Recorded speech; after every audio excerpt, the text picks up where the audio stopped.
Hello class, this is Dr. Viv and I'm here to talk today about rotational variables.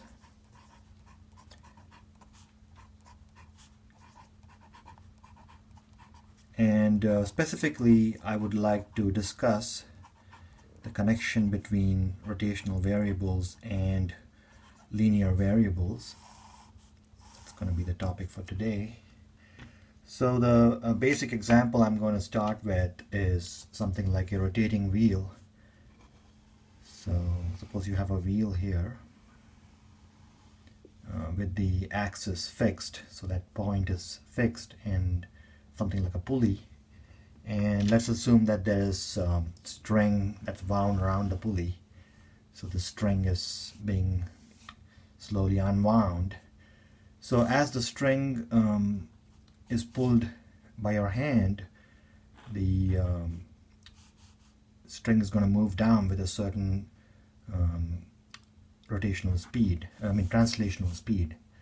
And as a result of that, there's going to be a certain amount of rotation of the pulley or the wheel. Okay, so let's imagine that this goes down by a certain distance. Let's call this distance delta s, the change in length of the string, and as a result of that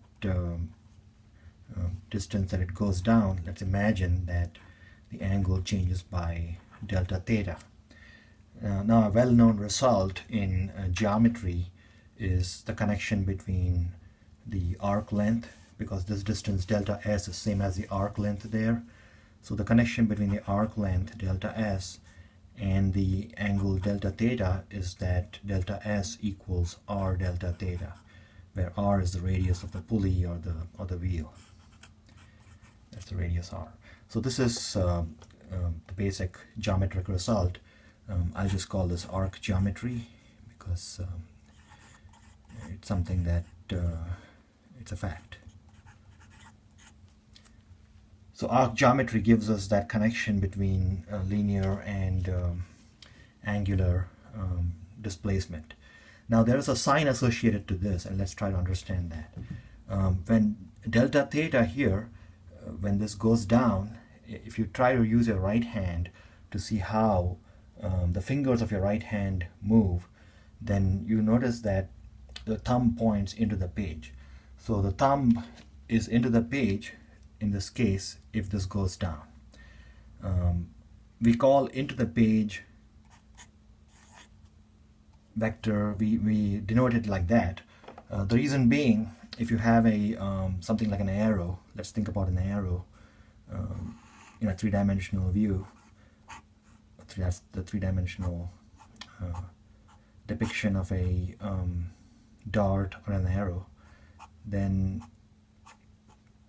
it's going to have this tail feather structure, and then there's going to be this spear-like front. If you're in the front of the arrow and you're seeing it coming toward you, you're going to see this. So that's a vector that's out of the page.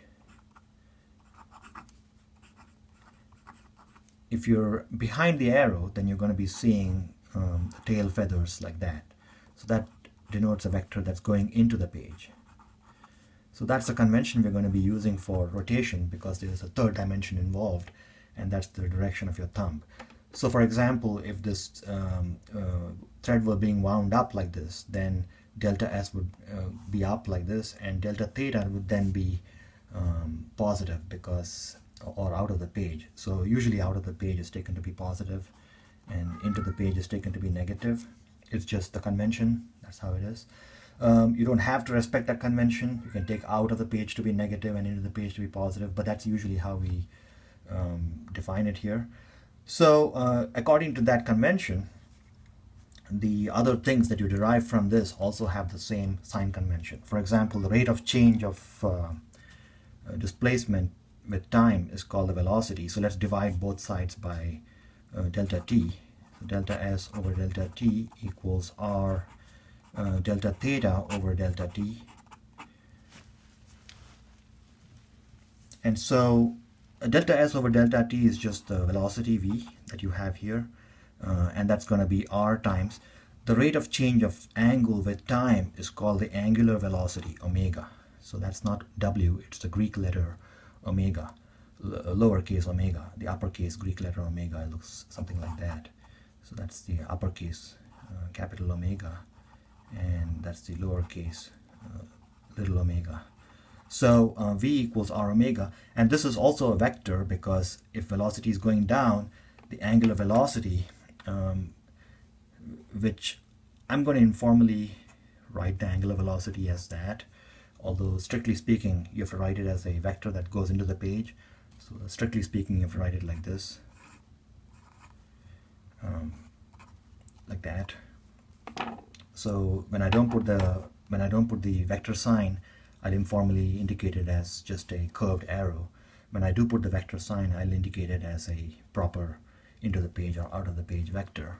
So this omega also has a sign consistent with the motion of translation. If the translation is down, then omega is going to be into the page, and if the translation is up, the velocity is up, then omega is going to be out of the page. And the rate of change of v is of course the acceleration, so dv by dt. Let's take the second derivative of this whole thing. R is constant, so it doesn't get differentiated, so that's d omega by dt. And dv by dt is just linear acceleration. So sometimes I like to put the subscript tangential is equal to r times alpha.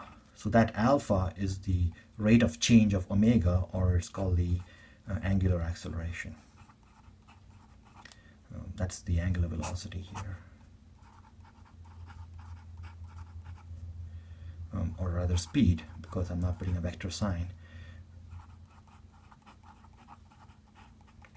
And angular acceleration also has a direction.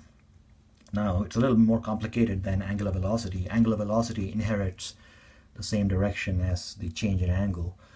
If that change in angle is into the page, then angular velocity is also into the page. If the change in angle is out of the page, then angular velocity is also out of the page. Angular acceleration depends on whether the string is being pulled faster and faster with time or slower and slower. So this could be going down, but going down slower and slower, in which case alpha would be opposite omega. So alpha could either be the same direction as omega if it's speeding up this way, or it could be in the opposite direction as omega if it's slowing down. Okay, so those are called the rotational variables, and just to summarize, those rotational variables are the change in the angle, angular velocity, and angular acceleration, and they are all three vectors. So the units next, the units of angle are not degrees but radians. So this is going to have units of radians per second, and that's going to have units of radians per second squared.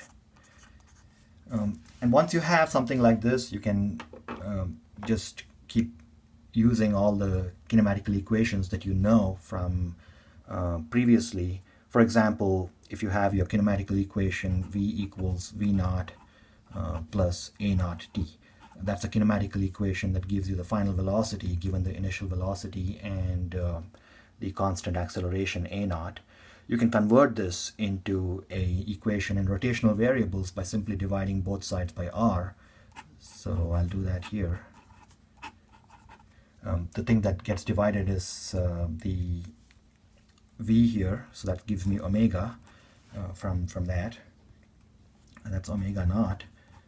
When I divide a by that, a naught is the same as this tangential acceleration, so if I divide that by r, I'm going to get alpha, and I'll put a naught there to remind you that the result that you get is only true if the angular acceleration is constant.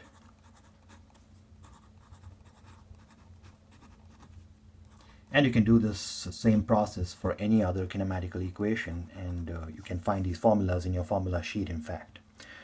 So that's my little introduction to rotational variables along with the associated sign convention, which is either into the page or out of the page. Thanks for watching.